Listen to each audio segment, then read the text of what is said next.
Boa noite. A palestra de hoje, nós gostaríamos que ela transmitisse o quanto todos os que frequentamos a Casa Espírita devemos estar preparados, devemos saber, ter consciência plena do que é o Espiritismo. Porque são muitos os detratores, muita gente que fala contra, muita gente que constantemente quer denegrir uma doutrina que de mal não tem rigorosamente nada. Uma doutrina que nem sequer é contra o mal, porque ela não é contra nada. Ensina a fazer o bem. Então que esta palestra de hoje seja, para todos nós, a tomada do conhecimento que é necessário, às vezes, em diálogos fraternos ou até alguns acalorados, diante de alguns religiosos fanáticos, nós sabermos rigorosamente o que é a doutrina. Claro que o direito de exame, o direito da crítica, é um direito absoluto, ao qual o Espiritismo não tem, nunca teve, a pretensão de se isentar. Sabemos que temos que ter críticas, sabemos que temos que, muitas vezes, enfrentar opiniões diversas. Agora, a nossa doutrina também não tem a necessidade ou a pretensão de satisfazer toda a gente. Logo, cada um está livre para aceitá-lo, aprová-lo ou rejeitá-lo. Mas é necessário discuti-lo, sobretudo com conhecimento de causa. Ora, a crítica não tem senão, muito frequentemente, provado a ignorância dos princípios doutrinários mais elementares. Espiritismo? Que é isso? Mas conhece? Não. As pessoas reagem assim. Não sabem o que é, mas rejeitam. Ora, isso no mínimo não é característico da nossa condição humana de pessoas inteligentes. Ora, muitos até passam a vida dizendo o contrário do que a nossa doutrina diz, atribuindo à nossa doutrina aquilo precisamente que ela nega. Confundem o Espiritismo com as imitações grosseiras e algumas até burlescas do charlatanismo, o que não tem nada a ver. Colocando-o assim como sendo a regra de todas as excentridades de alguns indivíduos.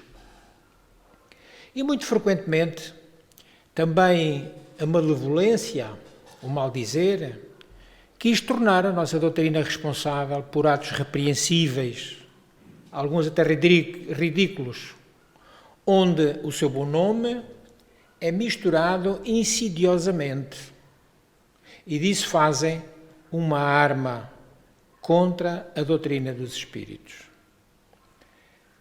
Antes de se imputar a uma doutrina qualquer, seja ela qual for, um ato repreensível, a razão, a nossa inteligência, através daquilo que é o nosso senso de imparcialidade, pede que se examine essa doutrina, que se examine os seus postulados, os postulados próprios, para perceberem, muitas vezes, que não têm nada a ver com aquilo que se diz.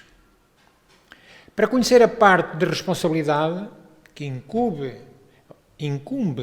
ao Espiritismo numa dada circunstância, há um meio muito simples, extraordinariamente simples, que é o de inquirir, o de perguntar de boa fé. Não entre os adversários, porque esses a gente já sabe que vão dizer tudo e mais alguma coisa, mas na própria fonte, na nossa doutrina, o que é que ela aprova e o que é muito fácil, porque a nossa doutrina não tem nada de secreto. Não há secretismos, não há sessões secretas, não há nada debaixo do pano. Os ensinamentos da nossa doutrina são públicos, como este em que nós estamos agora. Completamente públicos. E cada um, se quiser, pode pesquisar, pois os livros da doutrina espírita condenam de maneira explícita, de maneira formal, os atos, sejam eles quais forem, reprováveis. A doutrina não assina por baixo. Os nossos ensinos doutrinários apenas dão instruções de natureza a levar ao bem. Portanto, o indivíduo culpado de uma ação, nele, no Espiritismo, não encontrou inspiração, de certeza absoluta. Embora possa ser conhecedor da doutrina, o Espiritismo não pode ser comprometido por aqueles que se comprazem em dizer-se espíritas. Como a medicina não o pode ser pelos charlatães que a exploram, nem a sã religião com os abusos ou mesmo os crimes cometidos em seu nome.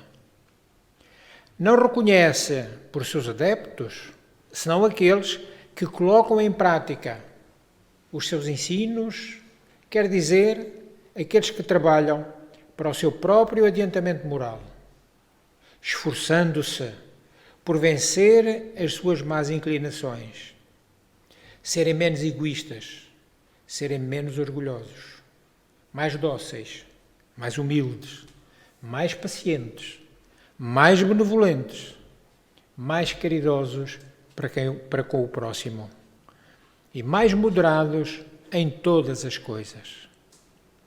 Porque esses são os sinais característicos do verdadeiro espírita. O objeto desta curta palestra não é o de refutar todas as falsas alegações dirigidas contra o espiritismo, nem tampouco de desenvolver aqui o conceito doutrinário e provar-lhe todos os princípios. Não tínhamos sequer tempo. E ainda menos pretendemos converter às ideias espíritas aqueles que professem opiniões contrárias. Não é esse o nosso interesse. Mas de dizer sucintamente, resumidamente, o que é e o que não é, o que a doutrina admite e o que a doutrina reprova. As nossas crenças, as nossas tendências doutrinárias, o objetivo resumem-se em duas proposições seguintes, duas principais. Primeiro, o elemento espiritual e o elemento material são os dois princípios, são as duas forças vivas da natureza, completando-se e reagindo incessantemente uma sobre a outra, e ambas são indispensáveis ao funcionamento do mecanismo do universo. O universo não funcionaria sem estas duas vertentes, a espiritual e a material. Da ação recíproca destes dois princípios nascem fenómenos que cada um deles, isoladamente, é incapaz de explicar. Aquilo que seja a ciência materialista não consegue explicar determinados fenómenos. Por outro lado, a doutrina espírita, sem a ajuda da ciência, não pode explicar outros. E se a ciência propriamente dita tem por missão especial o estudo das leis da matéria, o espiritismo tem por objeto o estudo do elemento espiritual, bem como as suas relações com o mundo material. E encontra, na união desses dois princípios, a explicação coerente de uma quantidade de fatos até então incompreendidos. Logo, a doutrina espírita caminha ao lado da ciência, no terreno da matéria, admite todas as verdades que a ciência constata e comprova,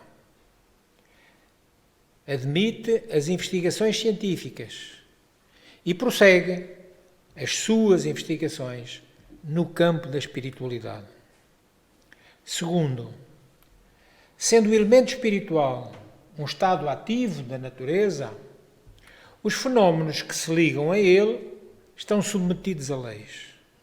Nada funciona no universo sem estar submetido às leis que o Criador do universo, Deus, instituiu. E por isso mesmo, elas são tão naturais quanto aqueles que têm a sua fonte na matéria neutra. Certos fenómenos foram, em épocas, chamados sobrenaturais pela ignorância das leis que os regem e que agora, através da ciência espírita, é possível explicar e comprovar. Em consequência deste princípio, o Espiritismo não admite o caráter maravilhoso, sobrenatural e milagroso atribuído a certos fatos. Aprofundando a realidade desses fatos e a possibilidade, explicando-a, porque é que aconteceram. Para ele, a doutrina espírita, não há milagre, porque isso seria uma derrogação das leis naturais, de onde se segue que os espíritas não fazem milagres, nunca fizeram, nunca farão, e que a qualificação de milagreiros que alguns lhes dão é completamente imprópria. O conhecimento das leis que regem o princípio espiritual liga-se de maneira direta à questão do passado e do futuro do homem. Será a sua vida limitada apenas à existência atual? Entrando neste mundo, a criatura saiu do nada? Em que é que ele se vai tornar deixando o mundo material? Já viveu? Continuará vivendo? Como viverá? E em que condições? Em resumo, de onde vem e para onde vai? Porque está sobre a terra? E porque é que nela ele está sofrendo? Tais são as perguntas que cada um coloca, porque são para todos de um interesse capital. Quem não quer perceber isto? E que ainda, se virmos bem, nenhuma doutrina, olhem o nosso atrevimento, nenhuma doutrina tinha até então dado uma resposta racional. Sofre e aguenta. Agora não. Agora sabemos porque sofremos. O Espiritismo deu apoio sobre os factos, satisfazendo as exigências da lógica mais curiosa, mais rigorosa, porque isto é uma das suas principais causas de propagação. O Espiritismo não é nem uma concepção pessoal, nem o resultado de um sistema pré-concebido. Ninguém veio pré-concebendo a doutrina.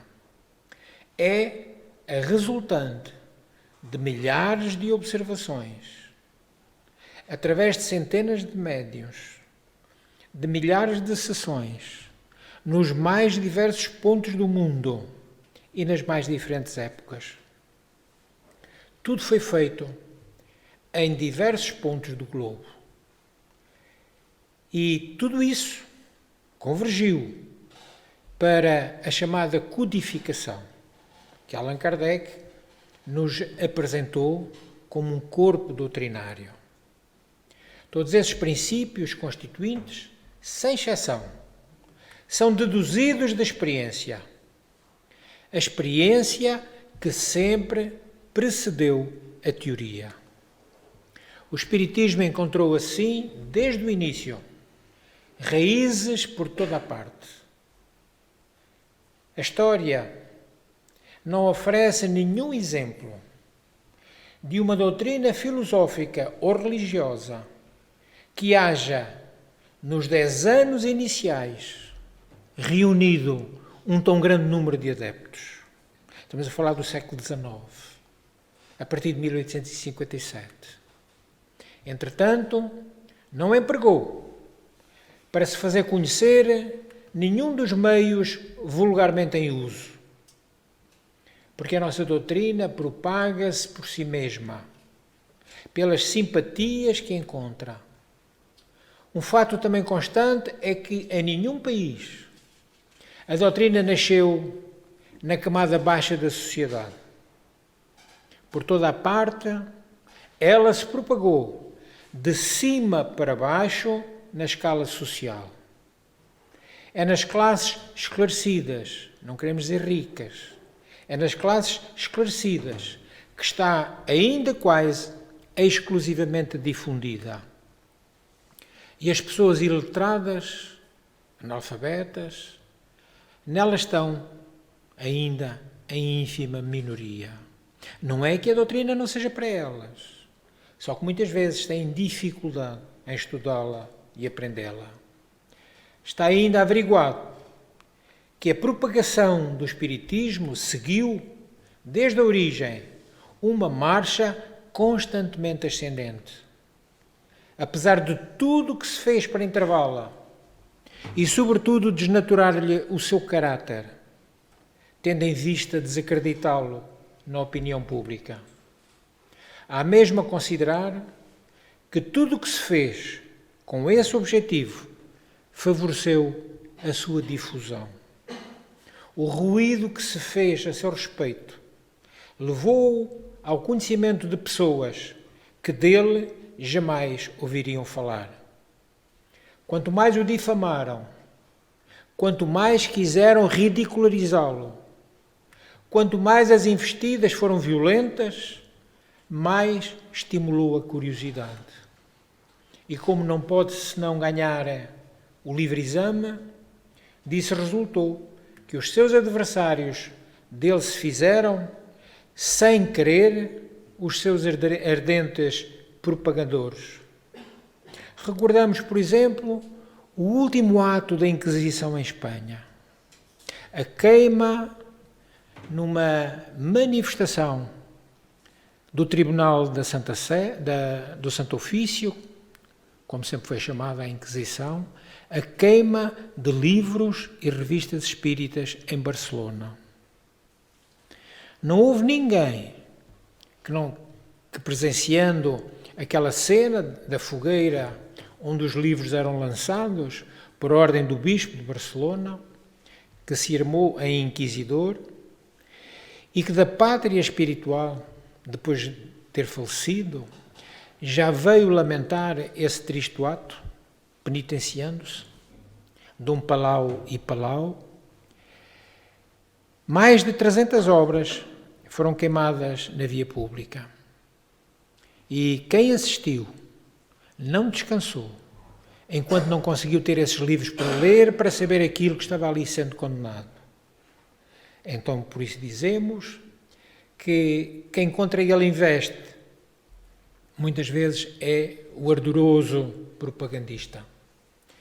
Se as acusações não lhe trouxeram nenhum prejuízo, foi por um único motivo. Porque estudando na sua fonte verdadeira, na codificação e nas obras sucedâneas, encontraram diferente daquilo que estava sendo apresentado. Nas lutas que ao Espiritismo já impuseram, a doutrina sustentou essas lutas. As pessoas imparciais deram-se conta da sua moderação. Não usou nunca de represálias contra os seus adversários, nem respondeu a injúria por injúria. É a nossa doutrina uma doutrina filosófica, com consequências religiosas, como toda a doutrina espiritualista. Por isso mesmo, toca forçosamente às bases fundamentais de todas as religiões. Leon Denis disse-nos isto de uma forma magistral. O Espiritismo não é a religião do futuro. O Espiritismo é o futuro de todas as religiões. Porque toda aquela que não esteja baseada no amor não é doutrina para perdurar. Deus, a alma e a vida futura é essa a base difusora da nossa doutrina. Todavia, não é uma religião constituída, tendo em vista que não temos culto, não temos ritos, não temos templos, temos salas de reuniões. Entre os seus adeptos, nada disso existe e nunca nenhum tomou ou recebeu o título de sacerdote ou outro. Temos uma forma carinhosa de nos tratarmos. Apelidamo-nos uns aos outros de irmãos, porque estamos irmanados em Jesus, nos seus ensinos, e consideramo-nos que todos, sem exceção, somos filhos do mesmo Pai, do nosso Pai Criador, Deus. Essas qualificações que às vezes imputam à nossa doutrina, o cardeal do Espiritismo, o bispo do Espiritismo, são pura invenção da crítica. É-se espírita somente porque se simpatiza com os princípios da doutrina e que com ela tentamos coadunar a nossa conduta, que é a parte mais difícil da nossa doutrina. É tão fácil de sabê-la. Basta termos uma inteligência mediana, nem é preciso ser nada por aí além. Dedicarmos-nos com atenção ao seu estudo e aprendemos-la facilmente. O difícil é depois, em função do que sabemos, transportar isso para o nosso viver, para o dia-a-dia, alterando as nossas reações, os nossos vícios, os nossos defeitos. Claro que todos têm direito à opinião. Cada um deve professar livremente o que entender. Logo, nós também temos rigorosamente o mesmo direito. Sermos o que quisermos. Acaso nós tolhemos o passo a quem quer ser judeu, católico, protestante, hindu, muçulmano, voltairiano, cartesiano, deísta, ateu ou materialista? Nós tolhemos o passo a alguém? Não. Porque nós proclamamos a liberdade de consciência como um direito natural. E reclamamo-lo para nós como para todas as outras pessoas. Respeita todas as convicções sinceras, todas, e pede, portanto, a reciprocidade, que aceitem também a nossa. Da liberdade de consciência decorre o direito inabalável da livre matéria, do livre exame da matéria de fé. O Espiritismo combate o princípio da fé cega, aquela que impõe ao homem a abdicação do seu próprio julgamento. Propaga que toda a fé imposta não terá pernas para andar. Apenas enquanto houver imposição. Logo que essa imposição termina, ela acaba. E é por isso que na nossa doutrina está inscrito, entre as suas máximas mais rigorosas, não há fé inabalável, senão aquela que pode encarar a razão, face a face, em todas as épocas da humanidade. Coerente com os seus princípios, o Espiritismo não se impõe a ninguém. Quer ser aceito livremente e apenas por convicção. Expõe os seus postulados e recebe, de boa mente, aqueles que vêm a ele voluntariamente. E não procura nem procurará desviar ninguém das suas convicções religiosas. não se dirige àqueles que têm uma fé e a quem essa fé basta, mas vai na direção daqueles que, não estando satisfeitos com aquilo que se lhes deu, procuram alguma coisa melhor. Allan Kardec, no livro Obras Póstumas, publicado um ano depois da sua morte, por isso mesmo intitulado Obras Póstumas, Kardec dá ali, naquele livro dividido em duas partes heterogéneas, apresenta-nos diversos artigos escritos por ele, cujo conteúdo geral é uma obra perfeitamente esclarecedora a respeito do ponto de vista do codificador acerca de variados temas de ordem filosófica, de ordem moral e de ordem religiosa. Se estudarmos, no mínimo, as obras póstumas, só nos pode enriquecer espiritualmente o estudo dessa obra.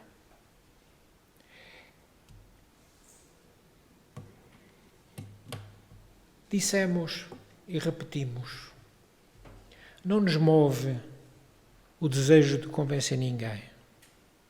Move-nos apenas e só o desejo de expressarmos a verdade. Que Jesus nos abençoe e que Jesus nos ajude nesse intento, porque às vezes são difíceis as mentes que vêm a nós com a ideia de quererem denegrir uma doutrina que apenas e só nos faz crescer e nos conduz ao amor. Pela vossa atenção, muito obrigado.